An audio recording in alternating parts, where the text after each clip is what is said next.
ఇక పాలన కొత్త పుంతలు తొక్కబోతోంది. కొత్త ఏడాదిలో నవపాలన, భారీ మార్పులకు సీఎం శ్రీకారం. దీని మీద ఇప్పటికే మనం ఒక కథనాన్ని చేసాం. ఆంధ్రప్రదేశ్లో సీఎస్ మారబోతున్నారు.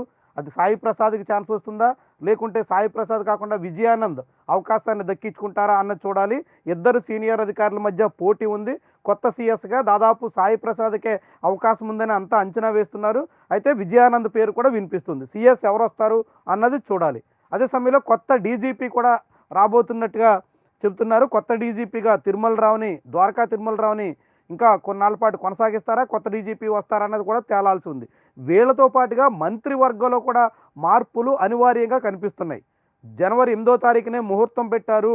జనవరి 8వ తారీఖునే ఈ మార్పులకి తగ్గట్టుగా పునర్వ్యవస్థీకరణ జరగబోతుంది అంటూ కథనాలు కూడా ఈరోజు వచ్చాయి. మనం అవి కూడా ఒకసారి చూద్దాం. ఈరోజు ప్రజాశక్తి పత్రికలో దానికి సంబంధించినటువంటి కథనం వచ్చింది. ప్రజాశక్తి పత్రికలో వచ్చినటువంటి కథనంలో పక్కాగా కొండపల్లి శ్రీనివాస్తో పాటుగా వాసంశెట్టి సుభాష్ను కూడా పక్కన పెట్టబోతున్నారు అన్నట్టుగా కథనం వస్తుంది. వీళ్ళతో పాటుగా మంత్రి పార్థసారథిని కూడా తొలగించే దానికోసం అవకాశం ఉంది అన్నట్టుగా ఊహాగానాలు వినిపిస్తున్నాయి. అయితే ఈ ముగ్గురిని మాత్రమే తొలగిస్తే, వీళ్ళ మీద మాత్రమే వేటేస్తే ఖచ్చితంగా రాష్ట్ర ప్రభుత్వంలో బీసీలకు అన్యాయం జరుగుతుందా, బీసీ మంత్రుల్ని టార్గెట్ చేస్తారా అనేటువంటి అపవాదు కూడా ప్రభుత్వం మీద వచ్చేదానికి అవకాశం ఉంది. ఎందుకంటే ఇప్పటికే వాసంశెట్టి సుభాష్ శెట్టి బలిజ నాయకుడు, కొండపల్లి శ్రీనివాస్ తూర్పు కాపు నాయకుడు, పార్థసారథి యాదవ కులస్తుడు, ఆయా ముఖ్యమైనటువంటి బీసీ కులాలకు సంబంధించినటువంటి నాయకుల్ని తొలగించి వాళ్ళ స్థానంలో అదే కులాలకు సంబంధించినటువంటి యాదవాస నుంచి పల్లా శ్రీనివాస్ పేరు వినిపిస్తుంది. శెట్టి బలిజ నుంచి పితాని సత్యనారాయణకి ఛాన్స్ ఉంటుందంటున్నారు. అదేవిధంగా తూర్పు కాపు నుంచి కిమిడి కళా వెంకటరావుకి ఛాన్స్ ఉంటుందా, లేకుంటే పాతపట్నం నుంచి ప్రాతినిధ్యం వహిస్తున్న మరొక తూర్పు కాపు ఎమ్మెల్యేకి ఛాన్స్ ఇస్తారా అనే పేర్లన్నీ వినిపిస్తున్నాయి. ఇట్లా అదే కులాలతో ఆ సీట్లు భర్తీ చేసినప్పటికి కూడా బీసీ కులాలకు సంబంధించినటువంటి నాయకుల్ని టార్గెట్ చేశారా, బీసీ కులాలకు సంబంధించిన నాయకుల మీద గురిపెట్టారా అనేటువంటి అపవాదు రాష్ట్ర ప్రభుత్వం మోయాల్సి ఉంటుంది. ఎందుకంటే ఇప్పటికే పార్థసారథి మీద నూజివీడులో గౌతు లచ్చన్న విగ్రహావిష్కరణ సందర్భంగా చాలా చాలా పెద్ద రచ్చ చేశారు.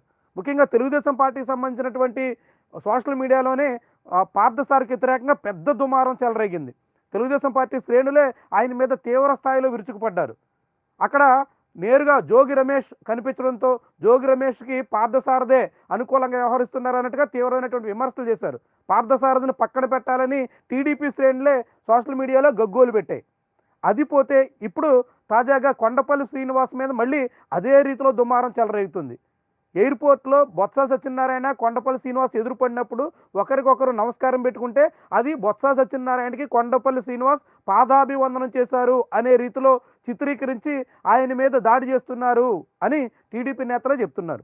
నిన్న బండారు సత్యనారాయణమూర్తి సీనియర్ ఎమ్మెల్యే మాజీ మంత్రి ఆయనే మీడియా ముందుకొచ్చి కొండపల్లి శ్రీనివాస్కి వ్యతిరేకంగా కావాలనే కుట్ర జరుగుతుంది, కొండపల్లి శ్రీనివాస్ కేవలం బొత్స సత్యనారాయణకి నమస్కారం మాత్రమే పెట్టారు, కానీ దాన్ని పాదాభివందనంగా చిత్రీకరించి కొండపల్లి శ్రీనివాస్ మీద దాడి చేస్తున్నారు అంటూ స్వయంగా టీడీపీ సీనియర్ ఎమ్మెల్యేనే వివరణ ఇవ్వాల్సిన పరిస్థితి వచ్చింది.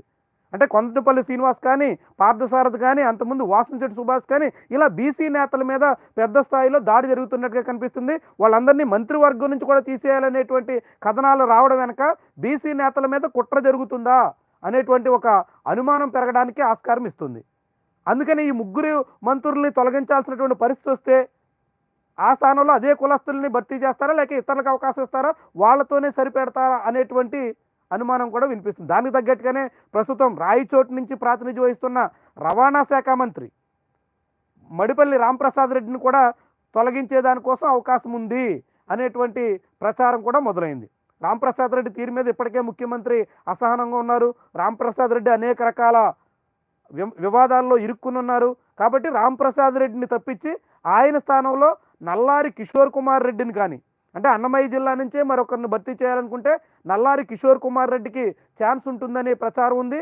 అయితే ఉమ్మడి కడప జిల్లా లెక్కల్లో తీసుకుంటే కడప నుంచి ప్రాతినిధ్యం వహిస్తున్నటువంటి రెడ్డప్ప గారి మాధవిరెడ్డి కూడా మంత్రివర్గం రేసులో ఉండొచ్చు అనేటువంటి ప్రచారం కూడా సాగుతుంది. మడిపల్లి రాంప్రసాద్ రెడ్డిని తీసేస్తే అటు నల్లారి కిషోర్ కుమార్ రెడ్డి కానీ, ఇటు రెడ్డప్ప గారి మాధవ్కి కానీ అవకాశం ఇస్తారు అనేటువంటి ప్రచారం కూడా సాగుతుంది. మరి నిజంగానే రాంప్రసాద్ రెడ్డి మీద వేటేస్తారా, ఆయన ప్లేస్లో మాధవి ఆ ఛాన్స్ దక్కించుకుంటారా, లేకుంటే రెండోసారి ఎమ్మెల్యేగా ఉన్నటువంటి కిషోర్ కుమార్ రెడ్డికి అవకాశం ఉంటుందా చూడాలి మరి వీళ్ళిద్దరు కాకుండా సోమిరెడ్డి చంద్రమోహన్ రెడ్డి కూడా అవకాశం కోసం ఎదురు చూస్తున్నారు. అయితే ఆయన సీనియర్ మంత్రి, సీనియర్ నాయకుడు, గతంలో మంత్రిగా పనిచేశారు, సీనియర్ ఎమ్మెల్యే అయినప్పటికి కూడా ఇప్పటికే నెల్లూరు జిల్లాలో 2 మంత్రులు ప్రాతినిధ్యం వహిస్తున్నటువంటి తరుణంలో సోమిరెడ్డికి ఛాన్స్ చాలా తక్కువ. కాబట్టి అటు కిషోర్ కుమార్ రెడ్డి కానీ ఇటు మాధవిరెడ్డి కానీ ఛాన్స్ ఉండొచ్చు అనేటువంటి ప్రచారం సాగుతుంది. ఇది ఏమైనా ప్రస్తుతం మంత్రివర్గ పునర్వ్యవస్థీకరణ మీద చర్చ జరగడానికి రాష్ట్ర ప్రభుత్వ పెద్దల వైఖరే కారణం అనేటువంటి అభిప్రాయం కూడా ఉంది. వాస్తవానికి కొణిదెల నాగబాబు పేరుని స్వయంగా చంద్రబాబు నాయుడు ప్రకటించారు. కొణిదెల నాగబాబుని మంత్రివర్గంలో తీసుకోబోతున్నట్టుగా డిసెంబర్ 10వ తారీఖునే ఆయన వెల్లడించున్నారు. కాబట్టి కొణిదెల నాగబాబుని మంత్రివర్గంలో తీసుకోవడం కోసం జనవరి 8వ తారీఖున ముహూర్తం పెట్టారు. ఆ రోజు నాగబాబుతో పాటుగా మరికొందరిని కూడా తీసుకోబోతున్నారు. ఆ తీసుకోవడం కోసం కొందరి మీద వేటేస్తున్నారు అనేటువంటి ఊహాగానాలకి ప్రస్తుతం అవకాశం ఇచ్చారు. ఇవన్నీ కలిసి కొత్త సంవత్సరంలో కొత్త పాలనకు శ్రీకారం చుట్టబోతున్నారు, కొత్త టీంతో చంద్రబాబు రంగంలో దిగబోతున్నారు అనేటువంటి ప్రచారానికి ఆస్కారం కలిగింది.